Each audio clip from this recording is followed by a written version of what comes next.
might have been a bank holiday, but Monday was a bank holiday.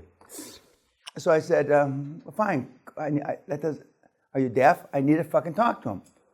And so she said, she calls his office, and he's at the weekend. That's what he's at the weekend. And I said, what the fuck does that mean, he's at the weekend? He's away. He's away from the office? She said, well, that's all she told me. Call her back. So 3 calls. On the 3rd call, I get on the phone, and I'm making her cry. And I said, where is he? He's in Marbella. But he's at the weekend, Mr. Peña, and he won't talk to us. I said, give me the fucking number.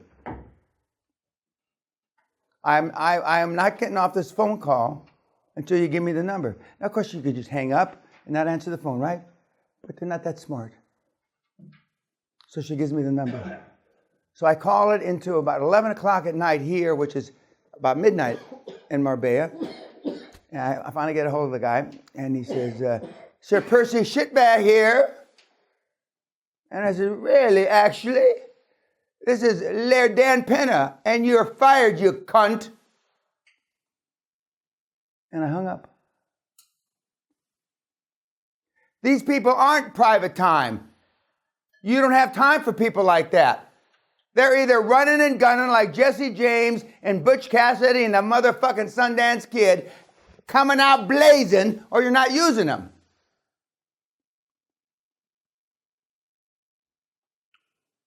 Because you're going to need one of these cocksuckers one time, and he's going to be at the weekend. And that was 1986 I just described. 30 fucking years later, these people aren't at the weekend. This is a service, he's in a service business. That's bullshit. I assure you, who's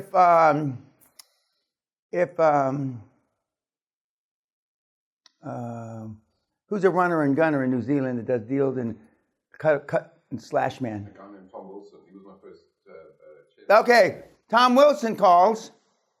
I mean, the reason why these guys continue to do is because you accept it. Now, I had Vincent read I have 3 cell phones, and this one says, get out of bed now, you lazy cunt. I finally got figured out how to turn the alarm off. But anyway, and it was on the wrong time cycle. This is on American time cycle. I have 3 phones. I don't use any of them. Mainly they're there in case my kids want to call me. And I got in the habit over the years that they wanted to call a local number. So I have a toll-free number kind of thing where it doesn't cost anybody to call me. But as soon as Dome had that number, or whoever, because it's toll-free, and they don't have to pay for it, I got 100 million calls. Because they're too fucking cheap. So then I turned them all off and got another number for my kids. But I used to get 50 calls a day because it was toll-free. Had nothing to do whether it was worth a shit to talk to me.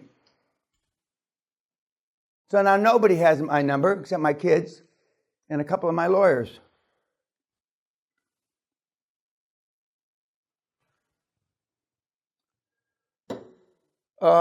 Just on the Jade, the thing that I read about your investment group, PLC. Unless I'm reading this wrong, and I've only read 400 million documents. I could be wrong.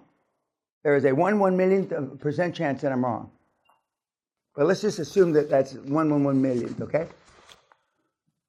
When it says, also as part of our policy to ensure efficient use of the invested funds, the borrower is required to visit our office for the final closing meeting as part of due diligence or may send an approved representative. In a situation, the borrower cannot visit, so that means it's all debt, cannot visit our office within the specified loan process time. The so-and-so investment PLC, so-and-so legal department may be given the responsibility of obtaining all required loan processing documents and proceed with closing.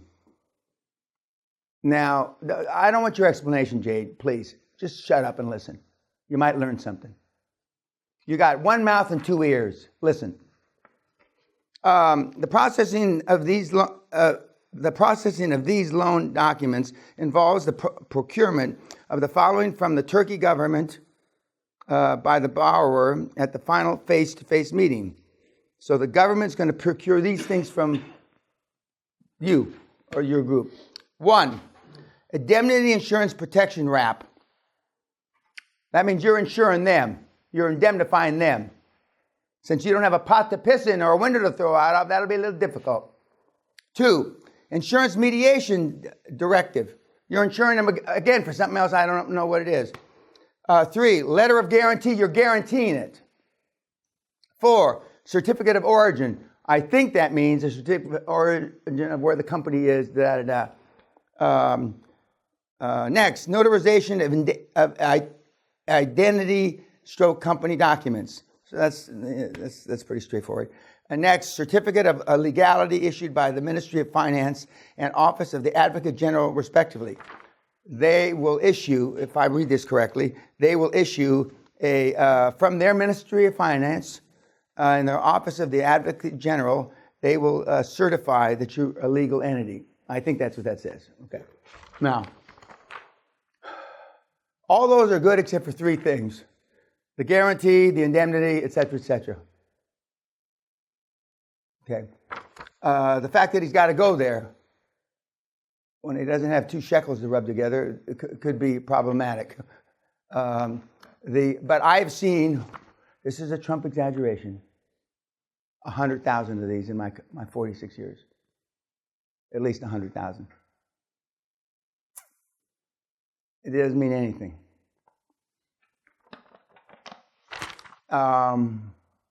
Is it worth checking out? Sure. Is it worth going there? No. Is it worth having a representative there? No. If you got a cousin that lives down the street, okay. Now, I happen to have in fact, his father, I think, is the Minister of Finance now, there in this country, who came to my 70th birthday, and some of you probably talked with him. So when you search, and especially now because it's so easy because everything's online, you know, do you spend time on this? Yeah. Do you spend a lot of time on? No. If we got this guy on the phone, and which we're not now, how many deals have you processed through these people? What are their names? How much money was involved? And now you don't just say process, because process indicates that you started the process. How many people actually got funded? And I'm not saying this guy is a trickster or a crook or anything, but they learn to answer based on words. How many people funded with clear funds to them? Funded because when I was doing deals with Pemex in Mexico, they said, Christoph, like the checks in the mail, the money is on its way, and sometimes it actually got to my bank. But they can put a hold on it in your bank. And by the way, cashier's checks and the equivalent of cashier's checks, they can take them back. A cashier's check in America can be in Dom's account. He actually cashed the motherfucker. He transferred the money from that account to another account. And then the long arm comes and it sees it's not in that account, and he gave it to Christoph and takes it out of Christoph's account. And you have now paid 1,100 employees all their checks bounced. Cashier's checks can be retrieved. Well, the only legit is you take the money out of the bank. As Sally would say, cleared funds is funds in my purse. Those are the only 100% YouTubers is when you got the shekels in your fucking pocket. And I even like him, Sally spent at Tiffany's. That's cleared funds. You can't put that into personal account. No, well, you're right. Don't put it. But you can pay for Tiffany's with corporate accounts. Trust me.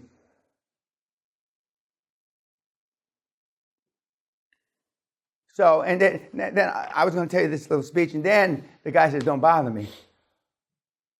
It just. We can still call him at 6. I think we should still. No, I mean, you know, I'm capable of slapping people around. I mean, you're not going to learn anything. Well, let me just slap Dr. Joe around just for fun, or Vincent, who I like beating on. I like beating on my black brothers and my Hispanic brothers. The Hispanics raise a hand too, or just blacks? Just blacks. Okay, my black brothers and my Hispanic brothers, and then I like to kick the French in the teeth a couple of times because I went to school there and.